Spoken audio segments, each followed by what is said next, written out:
This Good Morning Northwest morning sprint is brought to you by Bill's Heating and Air Conditioning.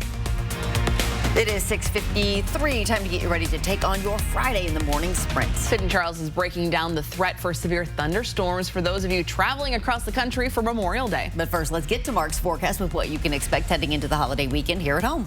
Yeah, for those of you traveling across the state and or over the Rockies into Montana, it's not going to be too bad. We're going to have, again, some scattered rain showers even into the higher elevations.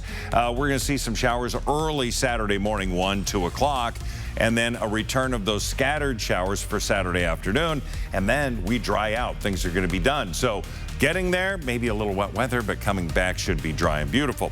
Right now, as you're heading out, temperatures are around 50 degrees. Not bad at all. Our forecast today, again, increased cloud cover, isolated showers, about a 20% chance, and a high today of 69 degrees. For the first time in the murder case involving 4 University of Idaho students, a Moscow police officer investigating the case took the stand. The defense is trying to understand exactly how the state tracked Bryan Kohberger's cell phone the night of the murders. The defense called Detective Lawrence Mowry to the stand during yesterday's hearing.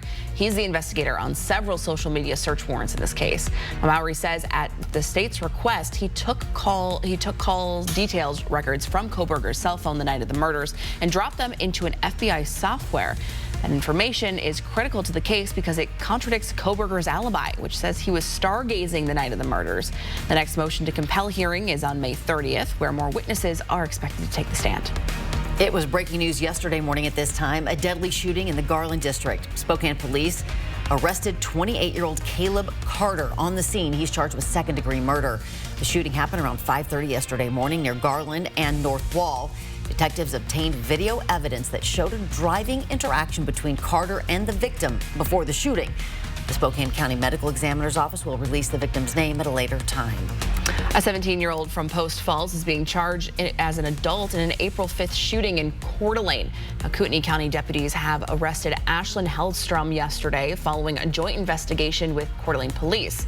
Now, investigators say a man called them to report someone exited his car and fired multiple shots. The victim was found a few miles away with non-life-threatening injuries. 18-year-old Devin Spring was arrested on the day of the shooting. Now, Hellstrom is charged with the same crimes: assault, intent to commit murder, and aggravated battery. A 15-year-old high school student's in big trouble this morning. Lewiston police arrested him just before 4 yesterday afternoon for messages he sent to a friend threatening a shooting at Lewiston High School. The boy's charged with threatening violence upon school grounds and was booked into the Nez Perce County Juvenile Detention Center. Kootenai County accidentally released this man from jail 3 days ago. 46-year-old Daniel Bellingsley has a criminal history, which includes arrests for burglary, battery, and domestic violence. There's now a nationwide parole violation warrant for his arrest.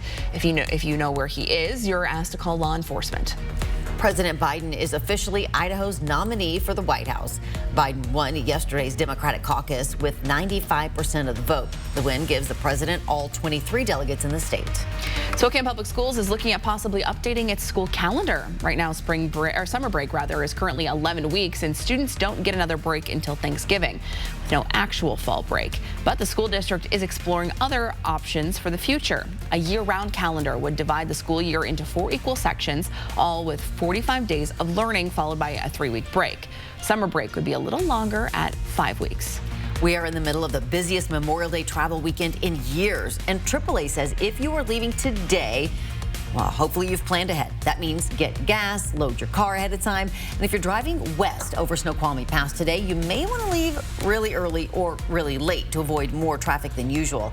That increased traffic is expected between 10 this morning and 7 tonight. And for drivers heading back east on Monday, the pass is expected to be the busiest from 10 a.m. to 4 p.m. For those of you flying across the country for the Memorial Day weekend, severe thunderstorms are expected to hit several major cities today. From Dallas to St. Louis to Chicago, severe storms today could bring damaging winds, scattered hail, and even a few tornadoes. Possible tornadoes were spotted in Oklahoma and Texas yesterday. And just outside New York City, 60-mile-an-hour winds took down trees and power lines. The storm caused a brief ground stop at New York's major airports during the Memorial Day travel rush. Where their storms are headed next is coming up at 7 o'clock on Good Morning America. Also coming up next on GMA, breaking her silence, what the Utah mom charged with killing her husband said from behind bars. ABC's Dan Abrams will break down what it could mean for the case. We'll be back with a final check of our weather coming up right after this break.